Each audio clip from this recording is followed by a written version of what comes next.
gonna get something in your nose? I don't really like it. It hurts. It hurts? I've done that before. Yeah.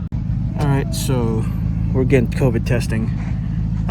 Just as a precaution, make sure we're doing okay. So far, we haven't shown any symptoms, but with the whole sky being all dark and smoky from the ashes, we couldn't get that done, but now we're doing it. Let me get you on the camera. Okay, what were you saying? So when the doctor's done doing that, are you gonna go to mom? Yeah, we'll go to mommy's house. All right. So this is that swab thing again. You had it before? Yeah, I'm sorry, huh? A little uncomfortable in the nose. No! God, please, no! No! No! No! Hi.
You guys ever thought about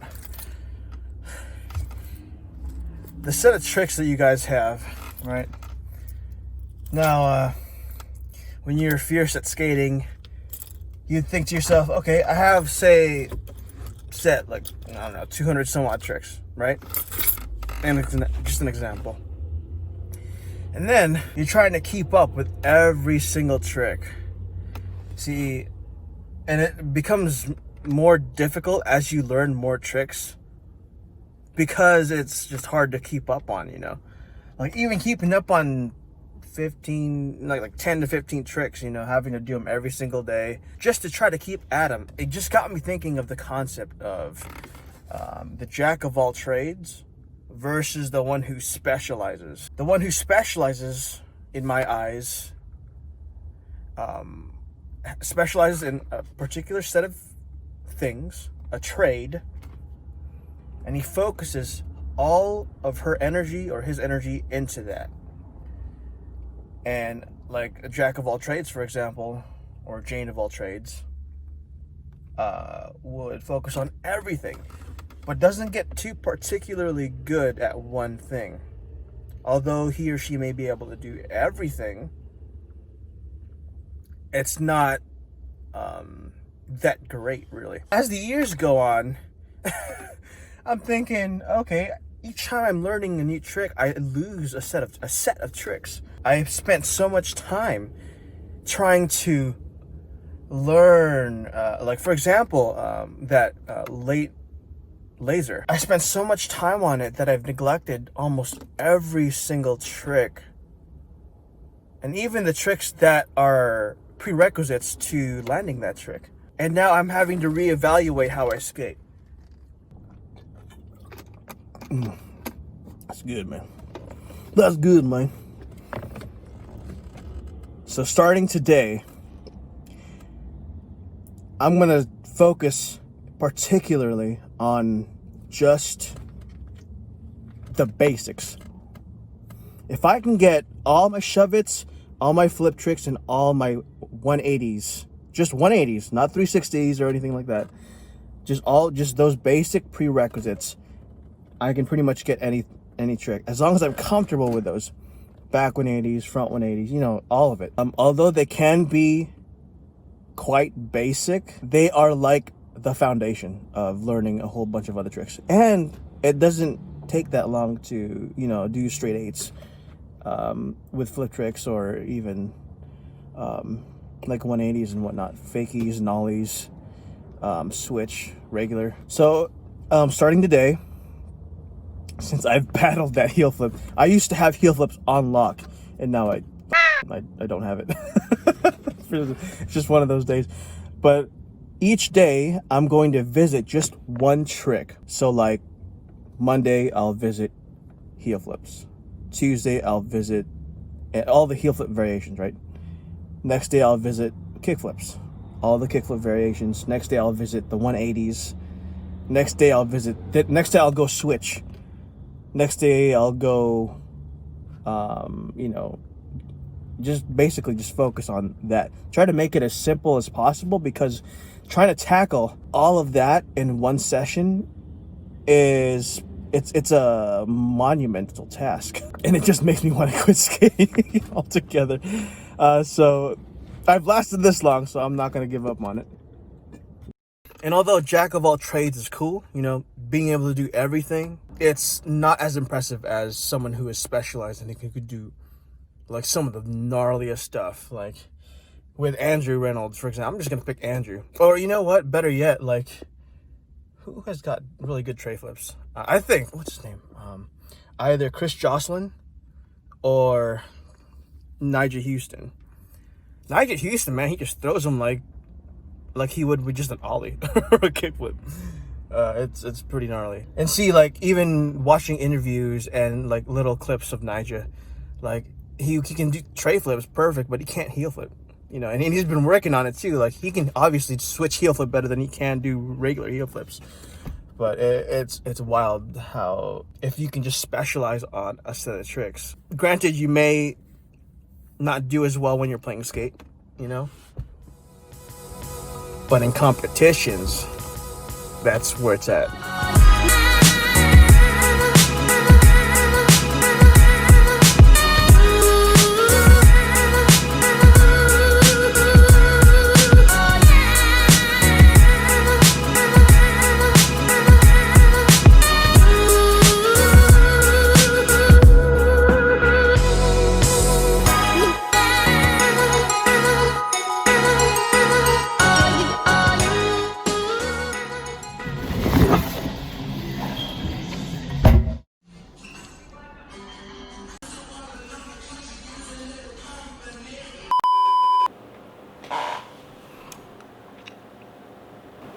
So I just got done watching a video documentary,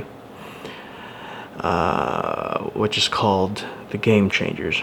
It's about the benefits of going plant-based as a lifestyle, and they made some great points in terms of why people should go and make the change into a plant-based lifestyle. To sum up what I've gotten out of the video, a lot of their conclusions were based true off of my own experiences in terms of accelerated healing. Not to the point where you're like Wolverine or something, but also in building muscle. So this actually is specified towards the fear of not having enough protein in one's diet when you become a vegetarian or vegan. They've interviewed multiple athletes. Some were Olympians, some were strongmen, some were